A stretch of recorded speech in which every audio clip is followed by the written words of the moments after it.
So చాలామంది software course నేర్చుకుంటారు. Course నేర్చుకున్న తర్వాత నానా తంటాలు పడి కింద పడతారు, మీద పడతారు, తింటారో తినరో. ఇంటర్వ్యూస్ మీద ఇంటర్వ్యూస్ అటెండ్ అవుతూ వాళ్ళని రెఫరెన్స్ అడిగి, వీళ్ళని రెఫరెన్స్ అడిగి, ప్రిపేర్ అయ్యి, మళ్ళీ ప్రాక్టీస్ చేసుకుంటూ, మళ్ళీ పోర్ట్‌ఫోలియో బిల్డ్ చేసుకుంటూ ఫైనల్లీ ఒక జాబ్ వచ్చేస్తుంది. 2026లో సాఫ్ట్‌వేర్ జాబ్ వస్తే లైఫ్ మారిపోతుంది.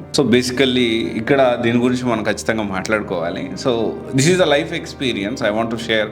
ఎర్లీ స్టేజ్లో ఉండి దోస్ ఆర్ స్టార్టింగ్ కెరియర్, అంటే వెరీ రీసెంట్గా స్టార్ట్ చేయబోతున్న వాళ్ళు ఈ విషయాన్ని ఖచ్చితంగా గుర్తుపెట్టుకోండి.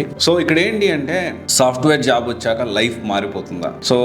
సాఫ్ట్వేర్ జాబ్ అంతా గాల్లో దీపాలు. కొంతమంది అలా అనుకుంటారు, గాల్లో దీపాలు, సాఫ్ట్వేర్ జాబ్ సెక్యూరిటీ లేదు, ప్రెజర్ ఉంది, నిద్రపోనిస్తలేరు, వర్క్ ఎక్కువ ఉంది, స్ట్రెస్ ఎక్కువ ఉంది. ఇదంతా ఒక పక్కన పెడితే కొంతమంది సాఫ్ట్వేర్ జాబ్ వచ్చిన కొత్తల్లో అబ్బా లైఫ్లో ఏదో మనం సాధించేసాంరా, ఉద్యోగం సాధించా.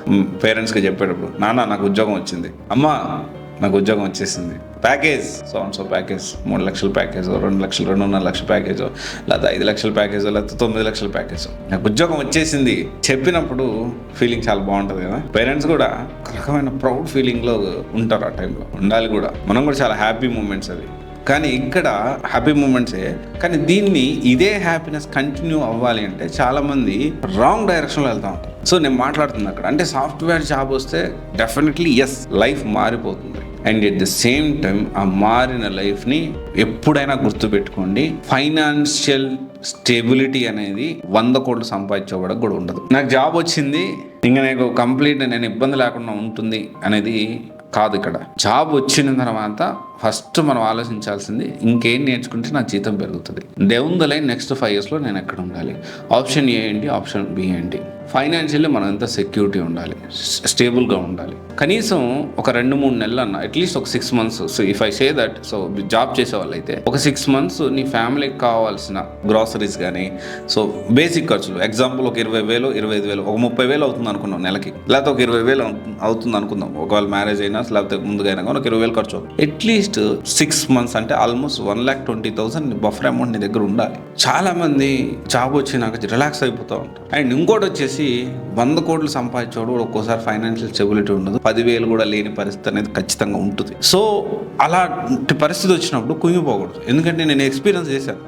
ఐ స్టార్టెడ్, అంటే మీ అందరికి తెలుసు, మళ్ళీ చెప్తున్నాను, మరి ఎన్నిసార్లు చెప్తావు అనుకోవద్దు. I started my career with 6,000 rupees. హైదరాబాద్కి వచ్చినప్పుడు ఆల్మోస్ట్ చేతి పట్టుకొని కట్టుబట్టలతో వచ్చి అంటారు కదా. ఫస్ట్ నా ఉద్యోగం 6,000 జీతం. Now my manager is getting around 70,000 to 75,000 తీసుకుంటున్నాడు నా manager. You can imagine. I'm getting enough money. But at the same time నా బాబుకి 2 సంవత్సరాలు, ఇప్పుడు నెక్స్ట్ January 1st బర్త్డే. మా బాబుకి 2 years బర్త్డే. అంటే ఆ స్టేజ్ నుంచి పెరిగి ఇప్పటికీ నేను అది మెయింటైన్ చేస్తున్నప్పటికీ, అంటే నేను చూసుకోలేదో మరి నాకు ఏమో కానీ జనరల్గా నేను ఎప్పుడు కూడా చాలా ఫినాన్షియల్ విషయంలో చాలా జాగ్రత్తగా ఉండడానికి ప్రయత్నం చేస్తాను. ఎట్ వన్ పాయింట్ అంటే మా బాబుకి పాల పౌడర్ కొనలేని పరిస్థితి ఒక టైంలో వచ్చింది నాకు. చాలా బాధ అనిపించింది. బట్ స్టేబుల్గా ఉన్నా. This is very common. అంటే నాకు అనిపించింది, నాదే కాదు 20 కోట్ల టర్న్ ఓవర్ ఉన్న, 25 కోట్ల టర్న్ ఓవర్ ఉన్న నా ఫ్యామిలీ మెంబర్స్ కూడా నాకు తెలుసు. ఎట్ వన్ పాయింట్ 10,000, 20,000 వాళ్ళ అకౌంట్లో లేని పరిస్థితి కూడా ఉంది. This is very quite normal అనే విషయాన్ని మనం తెలుసుకోవాలి, కుంగిపోకూడదు. ఎందుకంటే కుంగిపోయామనుకో బాధపడి ఇది అయిపోయింది, అబ్బా నా ఇది కాలేదు, నేను నిజంగానే పడ్డాను, ఆ ఫేజ్ నుంచి బయటకు వచ్చాను. బట్ ఐ రియలైజ్ ఏంటి అంటే ఇలాంటి సిచ్యువేషన్ చాలా కామన్గా లైఫ్లో వస్తూ ఉంటాయి. చాలా క్వైట్ నార్మల్గా ఉంటూ మనం ఏం చేయాలి అనేది మనం ఆలోచించుకోవాలి. సాధ్యమైనంత వరకు ప్లాన్ చేసుకోవాలి, ఇబ్బంది లేకుండా లైఫ్ని సాఫీగా తీసుకెళ్ళడానికి, స్మూత్గా తీసుకెళ్ళడానికి సాధ్యమైనంత వరకు ఫినాన్షియల్ ప్లానింగ్ అనేది చాలా ఇంపార్టెంట్. మన బ్యాడ్ లక్ ఏంటి అంటే మన ఇంట్లో మన చదువులో ఎడ్యుకేషన్ సిస్టంలో కానీ బాగా చదువుకో అది ఇది ఏదేదో చెప్తారు, కానీ నిజంగా ఫైనాన్షియల్ డిసిప్లిన్ అనేది మనకి చాలా తక్కువ మంది నేర్పిస్తారు, చాలా తక్కువ మంది నేర్చుకుంటారు.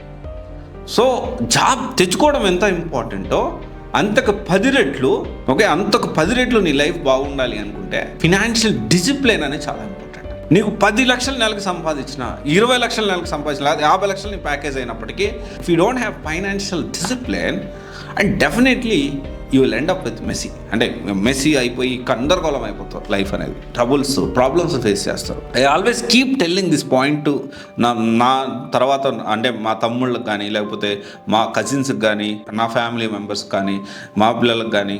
సో ఐ ఆల్వేస్ మా ఎంప్లాయీస్కి నేను అదే చెప్తా ఉంటాను, financial discipline is more important than anything in the world. అంటే మన లైఫ్లో కెరియర్లో ప్రశాంతంగా సో ఒక ఆస్పెక్ట్లో మనం ఇబ్బంది పడకూడదు అనుకుంటే ఫినాన్షియల్ డిసిప్లిన్ అనేది చాలా ఇంపార్టెంట్. నాకు సాఫ్ట్వేర్ జాబ్ వస్తే లైఫ్ మారిపోతుంది కాదు, నీకు సాఫ్ట్వేర్ జాబ్ వస్తే ఖచ్చితంగా మారుతుంది. నువ్వు ఫినాన్షియల్ డిసిప్లిన్గా నీకు ఉందంటే అప్పుడు నిజంగా నీలో మార్పు ఉన్నట్టు. ఎప్పటికప్పుడు అప్డేట్ అవుతూ సో కొత్తగా నేర్చుకుంటూ ఒక ఫైనాన్షియల్ మనం ఎంత ఉంది, ఎంత ఖర్చు పెట్టుకోవాలి, నెక్స్ట్ ఏంటి అనేది నువ్వు ఆలోచించుకోగలిగితే మాత్రం లైఫ్ అనేది ఎప్పుడు ప్రాబ్లమ్స్ లేకుండా ఎప్పుడు ఉండదు. సమ్వాట్ ఒక ప్లానింగ్తో వెళ్తే కొంతవరకు మనకి ఇబ్బంది లేకుండా బ్యూటిఫుల్గా ఉంటుంది. ఓకే, ఇది ఒకసారి ఆలోచన చేయండి. నేను ఇది ఎక్స్పీరియన్స్ చేశాను. So I want to share. So కొత్తగా నా తమ్ముళ్ళు కానీ, సిస్టర్స్ కానీ ఎవరైతే ఈ వీడియో రీచ్ అవుట్ అయితే, ఒకవేళ నాకంటే పెద్దవాళ్ళ అన్న వాళ్ళు కానీ, ఇంకా పెద్దవాళ్ళ పేరెంట్స్ ఎవరైనా వీడియో చూస్తుంటే, సో ఈ ఫినాన్షియల్ డిసిప్లిన్ చాలా ఇంపార్టెంట్. రేపు అనేది చూసి మనం ఖర్చు పెట్టుకోవాల్సిన అవసరం ఎంతైనా ఉంది. Thank you.